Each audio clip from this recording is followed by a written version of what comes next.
இயேசு கிறிஸ்துவின் இனிய நாமத்தில் உங்கள் அனைவருக்கும் என்னுடைய அன்பின் நல்வாழ்த்துக்களை தெரிவித்துக் கொள்கிறேன். இந்த கடைசி நாட்களிலே அநேகர் தேவனுடைய பிள்ளைகளை வஞ்சித்துக் கொண்டு இருக்கிறார்கள். பல வழிகளில் அங்கே தேவனுடைய பிள்ளைகள் வஞ்சிக்கப்பட்டு கொண்டிருப்பதை இந்த நாட்களிலே நாம் பார்த்து கொண்டு இருக்கிறோம். அதில் ஒரு விதம்தான் இந்த பரலோகத்திற்கும் நரகத்திற்கும் அங்கே டூர் போகிற ஒரு காரியம். பலர் அங்கே சாட்சியாக அங்கே சொல்லுவார்கள், கர்த்தர் என்னை பரலோகத்தையும் நரகத்தையும் சுற்றி காண்பித்து வந்தார் என்று இன்றைக்கு அடிக்கடி பலர் சொல்வதை நாம் கேட்டுக்கொண்டு இருக்கிறோம். இது சாத்தானுடைய ஒரு தந்திரம். இன்றைக்கும் நாம் ஒரு வாலிப பெண்ணுடைய ஒரு சாட்சியை நாம் கேட்போம். அதிலே நீங்கள் தெளிவாக கவனித்து பாருங்கள். இந்த பெண் அங்கே பரலோகத்திலே காண்கிறது என்ன அல்லது நரகத்திலே அந்த பெண் காண்கிறது என்ன என்பதை நீங்கள் அதை தெளிவாக கேட்டு அதை வேத வசனத்தோடு நீங்கள் ஒப்பிட்டு பார்க்கும் பொழுது உண்மை உங்களுக்கு தானாக தெரிய வரும். இப்பொழுது அந்த கிளிப்பை நீங்க பார்க்க போறீங்க. அதை தொடர்ந்து நாம் மீண்டும் சந்திக்கலாம்.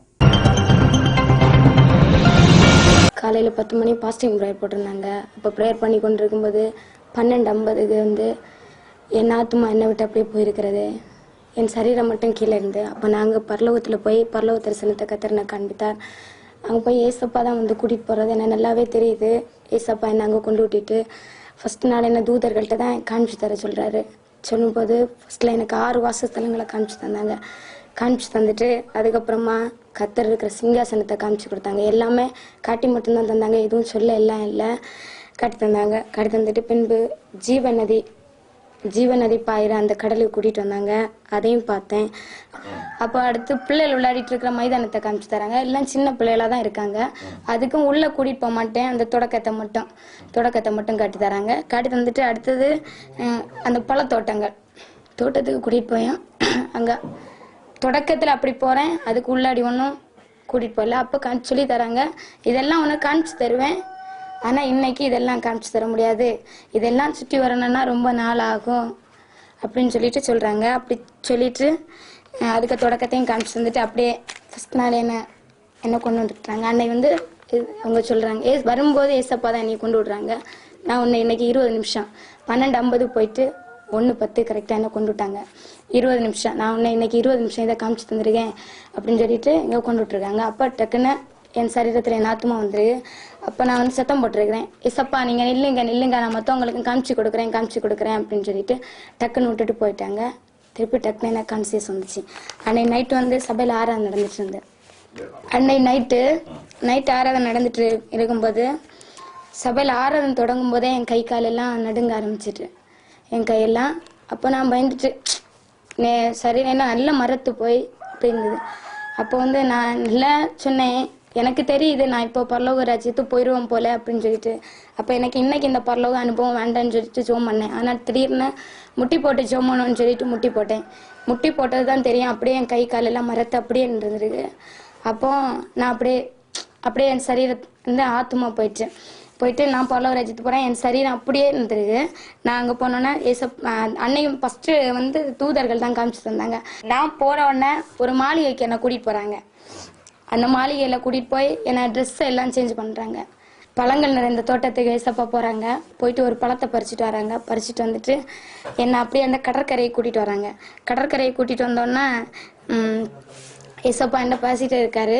நான் வந்து உன்னை இப்போ வந்து 1 மணிக்கூர் கூட்டிகிட்டு வந்திருக்கிறேன், இங்கே 1 ஹவர் கூட்டிகிட்டு வந்திருக்கிறேன், இனி கூட்டிகிட்டு வந்திருக்கிறேன்னு சொல்லிட்டு என்கிட்ட அப்படியே பேசிகிட்டு இருக்கும்போது டக்குன்னு வந்து நீ போ அப்படின்ட்டு நான் இனி உன்னைய கொண்டு விடுறேன் அப்படின்னு சொல்கிற மாதிரி தெரியுது எனக்கு.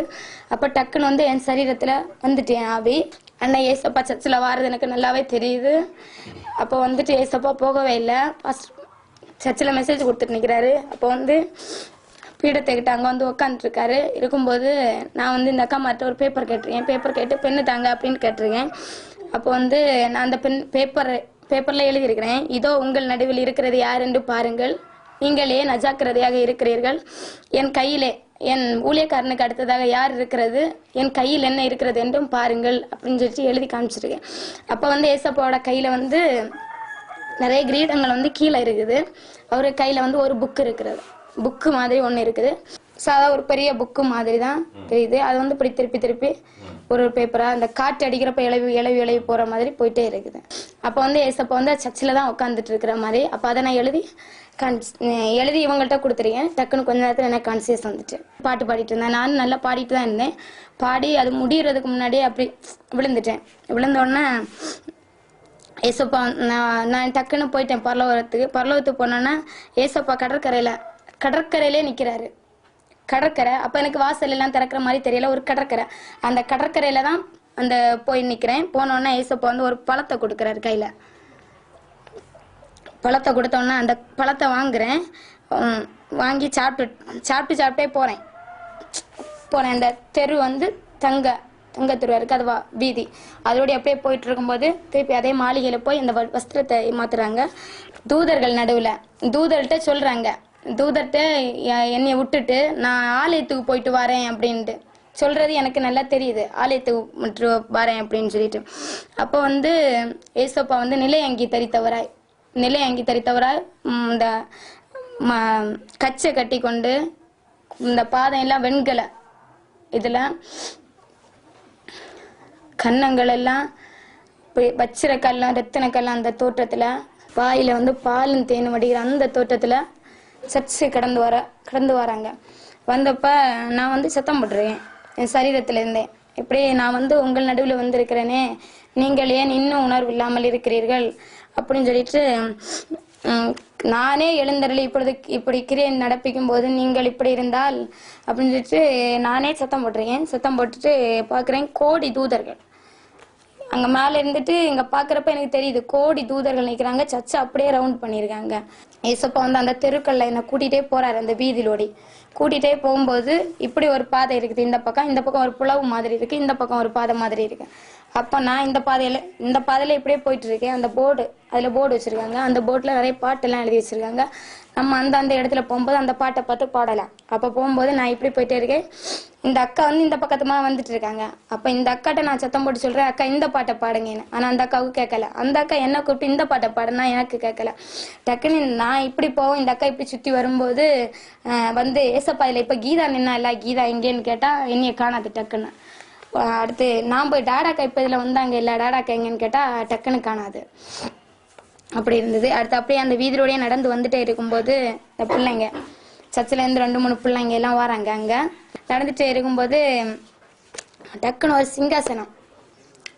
சிங்காசனம்னா அது ஒரு அரண்மனை மாதிரி அப்படி ஒரு மாளிகை இருக்கு. அவ்வளவு பிரகாசமா இருக்குது. அந்த இதுக்குள்ள வந்து அப்போஸ்தலனாகிய பவுலாக்கம் இதுக்குள்ள இருக்கிறது அப்படின்னு சொல்லிட்டு நான் வந்து கொஞ்சம் தூரமா நின்று பார்த்தாலும் அவருடைய மகிமை நான் வந்து அவரை நெருங்கவே முடியாது. அப்படி மகிமை இருக்குது. எனக்கு அவங்க சொல்லி தராங்க இது அப்போஸ்தலனாகிய பவுல் அப்படின்னு சொல்லும்போது எனக்கு பவுலுன்னு மட்டும்தான் தெரியுமே தவிர அவரை கிட்ட போய் எதுவுமே பண்ண முடியாது. அப்படி மகிமையா இருக்கிறாங்க. அடுத்து வந்து அப்படி திரும்ப கொஞ்ச தூரம் போயிட்டே இருக்கும்போது ஆபிரகாம், லாசரு, பேதுரு, யாக்கோபு, யோவான் இவங்களையும் காமிச்சு தராங்க. அப்போஸ்தலனாகிய பவுலோட மகிமை அது தனி. இவங்களுக்கு அதை விட கொஞ்சம் கம்மி தான். என்னாலும் அவங்க மகிமையை என்னால போய் அதெல்லாம் சொல்லவே முடியாது. அப்படி மகிமையா இருக்குது. அதையும் காட்சி தராங்க ஏசப்பா. அவளியா திரும்ப அப்படி அந்த தெருவில் போயிட்டே இருக்கும்போது நிறைய வாசஸ்தலங்கள் இடிஞ்சு எல்லாம் கிடக்குது. இடிஞ்சு எல்லாம் கிடைக்கிறதெல்லாம் காட்டி தராங்க. காட்டி தந்துட்டு திரும்பவும் என்ன அப்படியே இப்படி நம்ம வந்து இப்படி இந்த ரோட்ல போனா இப்படி வர்றது மாதிரி திரும்பவும் அப்படியே கூட்டிட்டு போய் என்ன அந்த ஜீவ நதியில கூட்டிட்டு வராங்க. கூட்டிட்டு வந்துட்டு இறங்கி குளிக்க சொல்றாங்க அந்த தண்ணியில. அப்ப நான் இறங்கி குளிக்கிறேன். அப்போ ஏசப்பா என் கூடவே இருக்காங்க, குளிக்கிறப்பெல்லாம் இருக்காங்க. அடுத்து அந்த சாட்டர்டே வந்து ஏன்னா நைட் வந்து ரொம்ப டயர்டு. அவர் ஏசப்பா சொல்றாரு நீ கொஞ்சம் இளைப்பாறன்னு சொல்லிட்டு திருப்பி அந்த பாறையிலே அமர்த்துறாரு என்னைய. அந்த பாறையிலே நான் உட்காந்துட்டு இருக்கேன். பாறையில இருக்கும்போது ஏசப்பா என்கிட்ட சொல்றாரு நீ எனக்கு மிகவும் பிரியமானவள் அப்படின்னு சொல்லிட்டு நான் உன்னை கூட்டி கொண்டு போனா ஒவ்வொரு இடத்தையும் நீ மற்றவங்களுக்கு இதை கண்டிப்பா சொல்லணும் அப்படின்னு சொல்லிட்டு திரும்ப என்கிட்ட சொல்லிட்டு தராரு. சொல்லி தரும்போது அப்படி கூட்டிகிட்டே போகும்போது ஒரு உயர்ந்த மலை பெருசா இருக்குது. அந்த மலை வந்து என்னால வந்து எனக்கு தெரியும் நல்லாவே என்னால ஏற முடியாது நான் இருக்கிற சூழ்நிலைக்கு ஏற முடியாது அப்படின்னு சொல்லிட்டு. அப்போ வந்து ஏசப்பா வந்து கூட்டிட்டு போறாரு. கூட்டிட்டு போகும்போது நான் என்னை கையை பிடிச்சிட்டாரு. நான் நடந்தேன், அந்த மலைக்கு மேலே ஏறும்போது ஏசப்பா வந்து கையில ஒரு பழம் வச்சிருந்தாரு. ஏற்கனவே ஏன்னா கையில தந்த பழமும் என்கிட்ட இருக்குது, நான் சாப்பிடவே இல்லை. அப்போ வந்து ஏசப்பா கையில ஒரு பழம் வச்சிருக்காரு. பழம் வச்சுட்டு அந்த மலை உச்சியில போய் அங்க போய் உட்கார்ந்த பிறகு அந்த அந்த கனியை என்கிட்ட கொடுக்குறாரு. கொடுத்தோன்னா நான் சாப்பிடுவேன். சாப்பிடும்போது ஏசப்பா சொல்றாரு, இது ஜீவ விருட்சத்தின் கனி அப்படின்னு சின்னதா அப்படி இருந்தது. ஜீவ விருட்சத்தின் கனி, இதை வந்து ஜெயம் கொள்ளுகிறவர்கள் தான் இதை புசிப்பாங்க அப்படின்னு சொல்லி தராங்க. சொல்லி தந்துட்டு ரொம்ப நேரம் கொஞ்ச நேரம் என்ன பரலோகத்து போனா இவ்வளவு இடம் காமிச்சு தரக்கே அவ்வளவு நேரம் ஆகும்.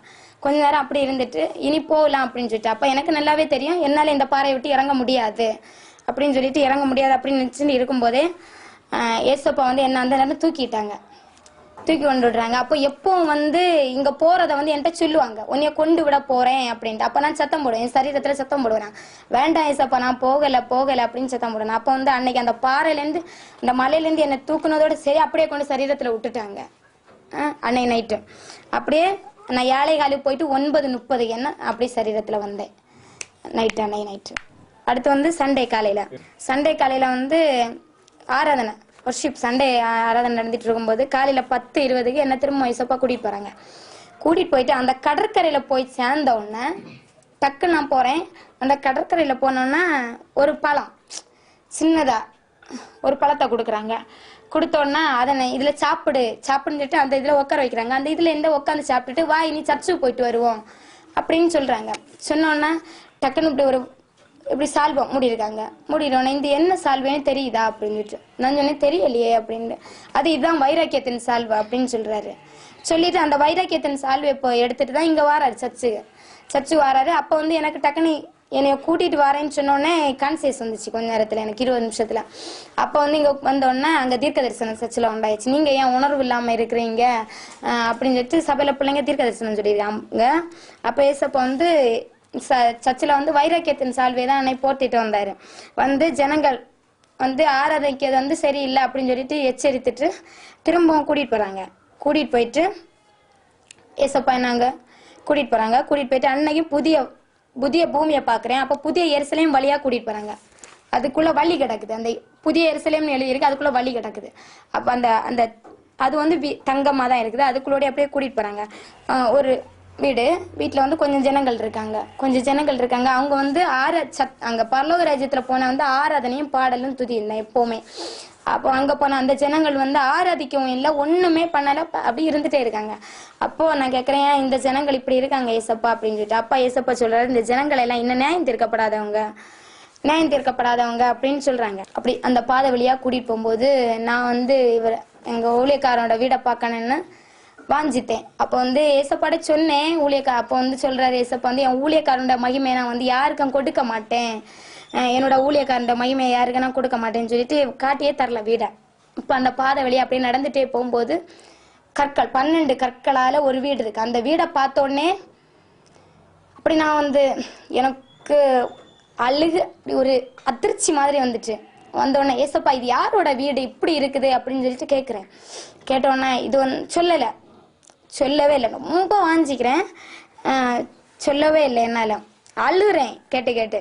அப்போ ஏசப்பா சொல்றாரு, இது வந்து உன்னோட ஊழியக்காரனோட வீடு தான் அப்படின்னு சொல்லிட்டு சொல்றாரு, இந்த வீடு மட்டும் நான் நீ நினைக்கிற, அவனுக்காக எத்தனை துருத்தி வச்சிருக்கிறேன் அப்படின்னு சொல்லிட்டு, இந்த துருத்தி மட்டும் நான் நினைக்கிறேனே, கிரீடமே ஒரு கிரீடம் அவனுக்கு வச்சிருக்கிறேன் அப்படின்னு சொல்லிட்டு திரும்ப என்ன அப்படியே கூட்டிட்டு போறாங்க. ஆனா வந்து அந்த வீட்டுல வந்து அப்படி பக்கத்துல இருக்க வீடையெல்லாம் அந்த நம்ம வந்து எப்படி பெயிண்ட் அடிப்போமோ அது மாதிரி ஒரு இதுல இந்த பொண்ணு அடிக்கிற மாதிரி எனக்கு தெரியுது. அப்ப வந்து இந்த கற்களை மேல அந்த பொண்ணு அடிச்சுட்டாங்கன்னா எவ்வளவு பழிச்சிடும், அது மாதிரி அடிச்சுட்டே நிக்கிறாங்க. அப்ப திருப்பி வந்து அந்த பாதை வழி அப்படியே கூட்டிட்டு போகும்போது இதே மாதிரி இந்த கற்கள் வச்சு பின்னாடி பக்கமா இருக்குது. அப்ப நான் கேக்குறேன், இங்க பார்த்த வீடு மாதிரி தானே இருக்கு, இது யாரோட வீடு அப்படின்ட்டு. இது யாரோட வீடுன்னு நான் கேக்குறேன், இதுவும் ஊழியக்காரனோட வீடு தான், அது முன்பக்கம் இது பின்பக்கம் அப்படின்னு சொல்ற மாதிரி இருக்கு. அன்னைக்கு நைட்டு வந்து கூட்டிட்டு போகும்போது திரும்ப அந்த கடற்கரை தான் கூட்டிட்டு போறாங்க. கடற்கரையை கூட்டிட்டு போயிட்டு அந்த மாளிகையில போய் வஸ்திரத்தை மாத்துறாங்க. மாத்திட்டு அந்த தெருக்கல்ல அந்த தெருக்கல்ல தான் அதிக நேரம் அப்படியே என்னை கூட்டிகிட்டே போகிறாங்க. என்னை திருப்பி அந்த அன்னை வேற எதுவும் காட்டி தரல, என்னையை திருப்பி கொண்டு அப்படியே சரீரத்தில் என் ஆத்மா வந்துட்டு. அவ்வளோ அந்த அன்னை வந்து 7:40 போயிட்டு 9:20 நான் வந்துட்டேன். அடுத்து மண்டே அன்னைக்கு வந்து காலையில் ஆராதனை இல்லை, நைட்டு ஆராதனையில் வந்து நான் வாஞ்சிக்கவே இல்லை பரலோக ராஜ்யத்துக்கு நான் போகணும் அப்படின்னு சொல்லிட்டு வாஞ்சிக்கவே இல்லை. அப்போ வந்து ஏசப்பா என்ன கூட்டிகிட்டு போகிறாரு. கூட்டிகிட்டு போனோன்னா டக்குன்னு போனோன்னா ஒரு வாசஸ்தலத்தை தான் காமிச்சு தராரு. கடற்கரை போகிறேன், கூட்டிகிட்டு போயிட்டு வஸ்திரத்தை மாட்டியாச்சு வாசஸ்தலத்தை. அந்த வாசஸ்தலம் வந்து அப்போ புதுசாக கட்டுனது போல இருக்குது, ஆனால் ஒரு பக்கம் கட்டலை. ஒரு பக்கம் கட்டாத்தோன்னா அது வந்து இங்கே ரின்சின்னு சொல்லிட்டு ஒரு பிள்ளையோட அம்மா எங்கள் சர்ச்சில் வந்திருந்தாங்க. அப்போ அவங்க வந்து இங்கே சர்ச்சு ஒழுங்காக வந்துட்டு இருந்தவங்க சண்டே ஆராதனை வந்து சிஎஸ்ஐ சர்ச்சுக்கு போயிருக்காங்க.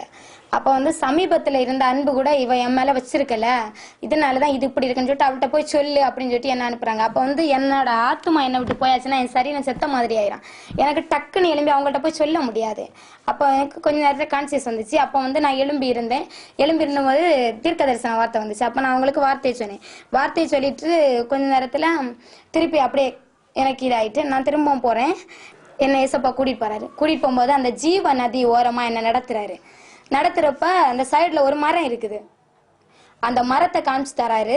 காமிச்சு தந்துட்டு வந்து சொல்கிறாரு, அது வந்து கட்டையா அதில் இருக்குது, ஒரு துண்டு பழத்தை எடுத்து வந்துட்டு இது வந்து 12 விதமான கனிகளாக தரும் அப்படின்னு சொல்கிறாரு. நீ இனி போய் என் ஊழியக்காரனுக்கு இப்படி ஒரு மகிமை ஏசப்பா பரலோக ராஜ்யத்தில் வச்சிருக்கிறேன்னு சொல்லிட்டு எல்லா ஜனங்களுக்கும் சொல்லணும் அப்படின்னு சொல்லிட்டு என்ன அனுப்பி விட்டாரு. கிறிஸ்துவுக்கு பிரியமானவர்களே, இப்பொழுது நீங்கள் இந்த ஒரு சகோதரியின் சாட்சியை நீங்கள் கேட்டீர்கள். அது பரலோகத்திலே அங்கே பார்த்த காரியங்களை குறித்து உங்களோடு அவள் பகிர்ந்து கொண்டாள். கொஞ்சம் நம்ம சிந்தித்து பார்க்க வேண்டும். வேத வசனங்களை ஒப்பிட்டு பார்க்க வேண்டும். வேதம் என்ன சொல்கிறது? அங்கே புசிப்பும் குடிப்பும் அங்கே தேவனுடைய ராஜ்யத்தில் இல்லை. ஆனா இந்த சகோதரி அங்க போய் அந்த பழம் சாப்பிட்டேன், இந்த பழம் சாப்பிட்டேன், இந்த பழத்தை சாப்பிட கொடுத்தாங்க, அந்த பழத்தை சாப்பிட கொடுத்தாங்க அப்படின்னு சொல்லி அங்கே கலர் கலரா அங்க கதை விடுறத நாம் பார்க்கிறோம். வேத வசனம் அங்கே தெளிவாக சொல்கிறது, அங்கே பரலோக ராஜ்யத்திலே கொள்வனையும் கொடுப்பனையும் இல்லை என்று. இயேசு கிறிஸ்துவினிடத்திலே அங்கே ஏட்டிக்கு போட்டியாக அங்கே சதுசேயர்கள் கேள்வி கேட்கிறார்கள். அப்பொழுது அங்கே இயேசு கிறிஸ்து அங்கே தெளிவாக சொல்லுகிறார், அங்கே கொள்வனையும் கொடுப்பனையும் இல்லை, அங்கே நாம் எல்லாரும் அங்கே தேவதூதர்களை போன்று இருப்போம் என்று. ஆனால் இங்க இந்த பிள்ளையோட அந்த சாட்சியை நாம கேட்கும் பொழுது அது என்ன சொல்லுது? அங்கே பரலோகத்துக்கு போச்சுதான், அங்க போய் குளிக்க போறதுக்கு முன்னாடி அங்க ட்ரெஸ்ஸை மாத்துறாங்களாம், அல்லது அந்த மாளிகைக்கு போகும்போது அங்க ட்ரெஸ்ஸை மாத்துறாங்களாம், அடிக்கடி அங்க ட்ரெஸ்ஸை மாத்தி மாத்தி மாத்தி ஒவ்வொரு இடத்துக்காக கூட்டிட்டு போறாங்களாம். எனக்கு அருமையான தேவனுடைய பிள்ளைகளே, நாம் மிகவும் எச்சரிக்கையாக இருக்க வேண்டும். பரலோகத்துல அங்க இந்த கல்லுனால செய்யப்பட்ட வீடுகள் இருக்கிறது, அதுல கவரிங் அடிக்கிறது போன்று அங்க தங்க மூலம் பூசுகிறார்கள். இப்படியெல்லாம் அவங்க கற்பனை பண்ணி நாம் சொல்கிறத நாம் பார்க்கிறோம். பிரியமானவர்களே, அதாவது அங்க வீடு இல்ல, அதனால உங்க நகையை கலத்துங்க, உங்க நகையை கலத்துனாதான், நீங்க கலத்தி காணிக்க போட்டாதான் அங்க வீடு இருக்கும், இப்படின்னு சொல்றதெல்லாம் நீங்க தயவு செய்து நம்பாதீங்க. ஏன்னா அவர்கள் அங்கே பித்தலாட்டம் பண்ணி திருடர்கள் இன்றைக்கு பாஸ்டர்கள் என்கின்ற போர்வையில் நுழைந்து, அதாவது வாலிப பிள்ளைகளையும் மற்ற பெரிய பெண்களையும் ஏமாற்றி நகைகளை பறிப்பதற்காக ஒரு தந்திரம் தான் இந்த பரலோக ராஜ்யத்துல வீடு இல்ல அப்படின்னு சொல்றது. பிரியமானவர்களே, அதாவது சுய வெறுப்பின் அடிப்படையில் இன்றைக்கு அநேகர் நகைகளை வெறுத்து அவர்கள் கலச்சி வைக்கலாம், அதில் தவறு இல்லை. ஆனால் பரலோகத்திலே உங்களுக்கு இடமில்லை, பரலோகத்திலே உங்களுக்கு வீடு இல்லை, அங்கே வீடு இடிந்து கிடக்கிறது, இப்படியெல்லாம் சொல்லி பயமுறுத்தி பிரெயின் வாஷ் பண்ணி மற்றவர்களை அங்கே நகைகளை கழற்றி அதை காணிக்கை பெட்டியிலே போட வைப்பது பித்தலாட்டம். தயவு செய்து வாலிப பிள்ளைகளே, பெரியவர்களே, நாம் மிகவும் எச்சரிக்கையாக இருக்க வேண்டும். அடுத்து, இந்த பரலோகத்திற்கும் நரகத்திற்கும் அடிக்கடி போய்கொண்டு வந்து கொண்டு இருக்கிற இந்த பிள்ளைகள் அவங்க என்ன சொல்றாங்கன்னா, தீர்க்க தரிசனம் சொல்ல ஆரம்பிச்சிடுறாங்க. அதாவது அதெல்லாம் கள்ள தீர்க்க தரிசனங்கள். பாருங்களேன், சிஎஸ்ஐ சர்ச்சுக்கு போறவங்க மிரட்டி அவங்களுடைய சபைக்கு வர வைக்கிறது எவ்வளவு ஒரு தவறான ஒரு காரியம் பாருங்களேன். அதாவது தேவனை அறியாத ஜனங்களிடத்திலே போய் நீ சுவிசேஷம் அறிவித்து அவர்களை சபையிலே சேர்க்க வேண்டும். அதை விட்டுட்டு அடுத்த சபையில உள்ளவங்களை சபைக்கு வரவழைச்சு அங்க வந்து இந்த மாதிரி பரலோகத்துக்கும் நரகத்திற்கும் போயிட்டு வர்றவங்களை வச்சு அவங்கள தீர்க்க தரிசனம் என்கின்ற போர்வையிலே அவர்களை பயமுறுத்தி சபைகளிலே அங்கே சேர்ப்பது அபத்தமான ஒரு காரியம். அதெல்லாம் தயவு செய்து நீங்க நம்பாதீங்க. இப்படிப்பட்ட தீர்க்க தரிசனங்களை நீங்க தயவு செய்து நம்பாதீங்க. பாருங்களேன், சில பிள்ளைங்க அதாவது நகைகளை கலற்றுவதற்கு இவங்க மூலமா தீர்க்க தரிசனம் சொல்ல வைப்பது. இவங்க தீர்க்க தரிசனம் சொல்லி, கர்த்தர் உங்க மேல ரொம்ப கோபமா இருக்கிறாரு, நீங்க நகை போட்டிருக்கீங்க, அதை நீங்க கலத்தணும், அப்பதான் கர்த்தர் உங்க மேல அவர் பிரியமா இருக்க போறாரு அப்படின்னு சொல்லி இவங்க தீர்க்க தரிசனமா சொல்றது. இந்த மாதிரி இதெல்லாம் வந்து சுயநலத்திற்காக சில பாஸ்டர்கள் என்கின்ற போர்வையில் இருக்கிற சில கயவர்கள் செய்கின்ற பித்தலாட்டம். எனக்கு அருமையான தேவனுடைய பிள்ளைகளே, தயவு செய்து இந்த மாதிரி காரியங்களை, இந்த மாதிரி தீர்க்க தரிசனங்களை நீங்க நம்பி ஏமாந்து விடாதீங்க. ஏன்னா கடைசி நாட்களிலே இப்படித்தான் சாத்தான் பலரை பயன்படுத்தி தேவனுடைய பிள்ளைகளை தெரிந்து கொள்ளப்பட்டவர்களை கூட அவன் வஞ்சித்து விடுவான். அடுத்து நீங்க நல்லா கவனிச்சிருந்தீங்கன்னா அங்க தெரியும், அதாவது ஆபிரகாம் இவங்களெல்லாம் விட அங்கே பவுலுக்குன்னு ஒரு பயங்கரமான ஒரு மகிமையான ஒரு இடத்தை அங்க தேவன் வைத்திருக்கிறாராம். அதாவது பரலோக ராஜ்யத்துல அங்க வித்தியாசமான இடங்களை வைத்திருக்கிறாராம். அதை விட மிகவும் ஒரு மகிமையான ஒரு ஸ்தலத்தை இந்த சகோதரின் பாஸ்டருக்கு வைத்திருக்கிறாராம். அதாவது ஊழியக்காரங்களுக்கு வச்சிருக்கிறாங்களாம் அப்படின்னு சொல்லி அவர்கள் மற்றவர்களை ஏமாற்றுகிறார்கள். இது எப்படி தோணுதுன்னா, அதாவது தவறு செய்கின்ற பாஸ்டர்கள், காணிக்கை திருடுகிற பாஸ்டர்கள், நகை பறிக்கிற பாஸ்டர்கள், விபச்சாரத்தில் ஈடுபடுகிற பாஸ்டர்கள் என்கின்ற போர்வையில் இருக்கின்ற கயவர்கள் இந்த மாதிரி பிள்ளைங்களை, வாலிப பிள்ளைங்களையோ அல்லது இந்த மாதிரி பெண்களையோ பயன்படுத்தி மற்றவர்களிடத்தில் அந்த பாஸ்டர்களை, அந்த கள்ள ஊழியர்களை பரிசுத்தவான்களாக அதாவது காட்டிக் கொள்வதற்காக இவர்கள் மூலமாக அவர்கள் சொல்ல வைப்பது. பாஸ்டருக்கு ஏதோ துருத்திலாம் வச்சிருக்காங்களாம், அது என்னன்னு தெரியல, அது எப்படி இருக்கும் என்ன யாதுன்னு. ஆனா இந்த சகோதரி அப்படியெல்லாம் ஒண்ணு சொல்றாங்க. ஆனா இயேசு கிறிஸ்துவை அவர்கள் அங்க வர்ணிக்கும் பொழுது அங்க என்னமோ ஒரு படுபயங்கரமான ஒரு பிசாச வர்ணிச்சது மாதிரி அந்த அந்த பொண்ணு சொல்றத நாம் பார்க்கிறோம். அதாவது வெண்கலமா காலு, வாயிலெல்லாம் பயங்கரமா நுரதளி என்னெல்லாமோ ஒரு அலங்கோலமாக அதை வர்ணிக்குது. ஆனா ஊழியக்காரருடைய வீடுகள், ஊழியக்காரர்கள் அப்படின்னு சொல்லி இவங்களை பரிசுத்தமா காட்டுவதற்காக இவர்கள் நடத்துகின்ற நாடகம். அதனால தயவு செய்து ஏமாந்துறாருங்க. நீங்க அதை தெளிவா கவனிச்சீங்கன்னா அந்த பிள்ளைங்க அந்த நோட்ஸ் எழுதி வாசிக்கும்.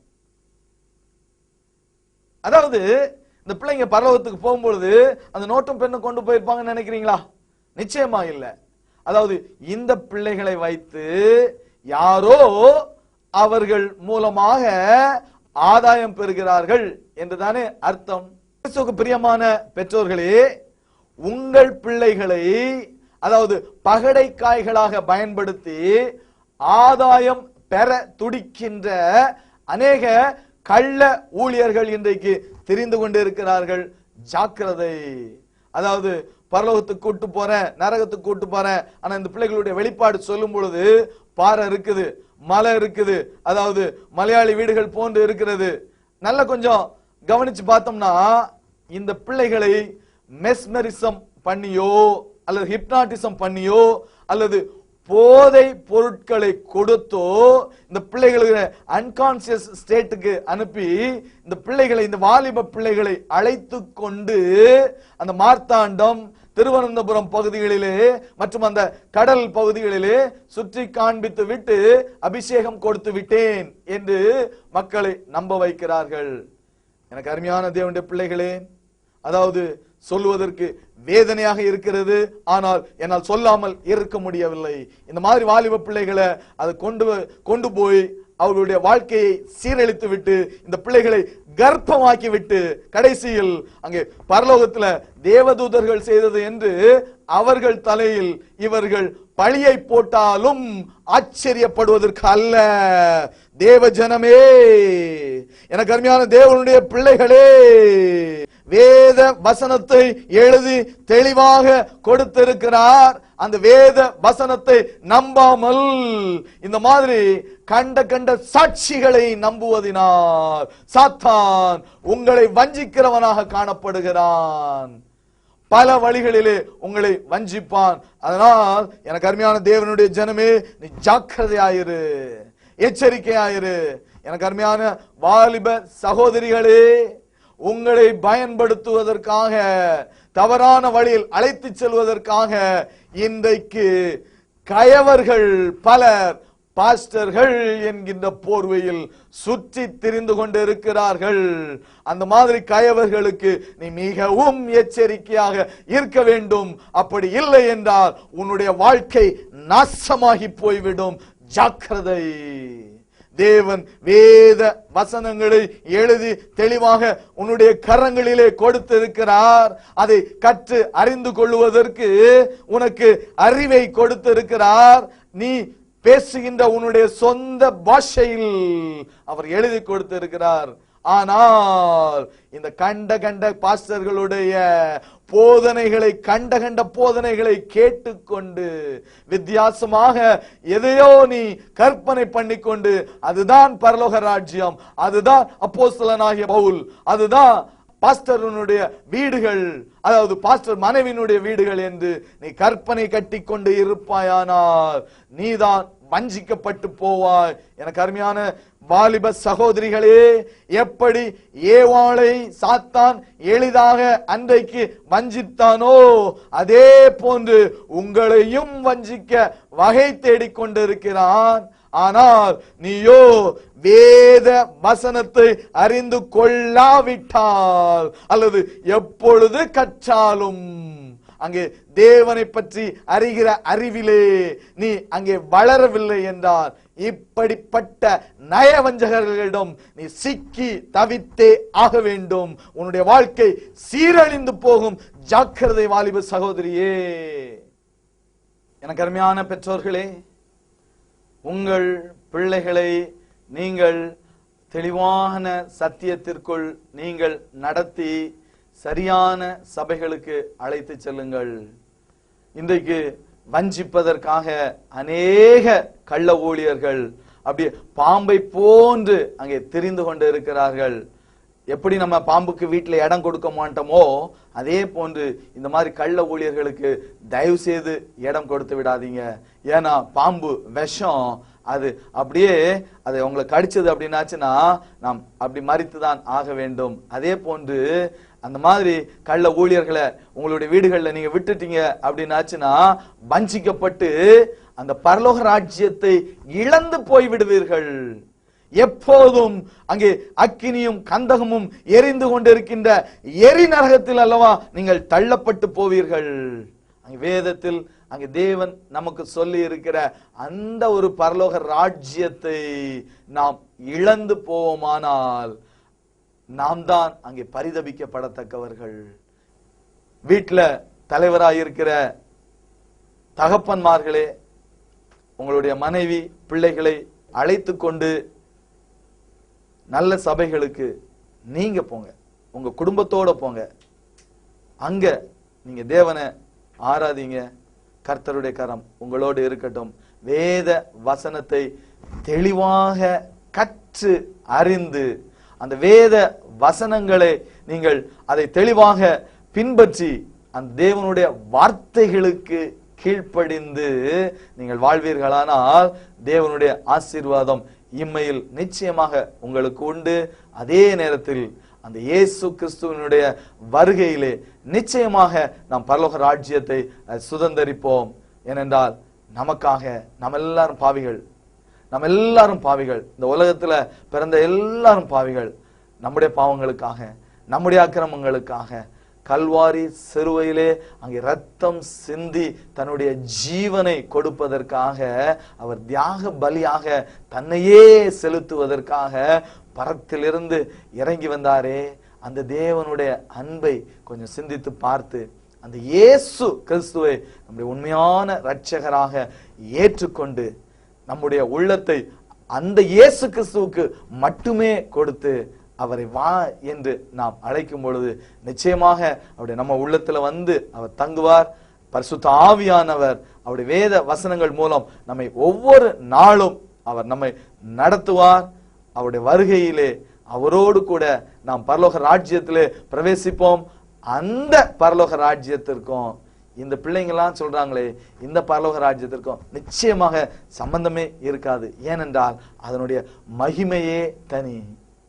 ஏனென்றால் அந்த இயேசு கிறிஸ்து நம்முடைய தேவனாகிய கர்த்தராகிய இயேசு கிறிஸ்துவோடு நாம் பரலோக ராஜ்யத்துல நாம் சுதந்திரிக்கும் பொழுது அதை விட சந்தோஷம் நமக்கு வேற என்னங்க வேணும்? அதுக்காக நம்ம காத்து கொண்டு இருப்போம். கர்த்தர் உங்களை ஆசீர்வதிப்பாராக. ஆமேன்.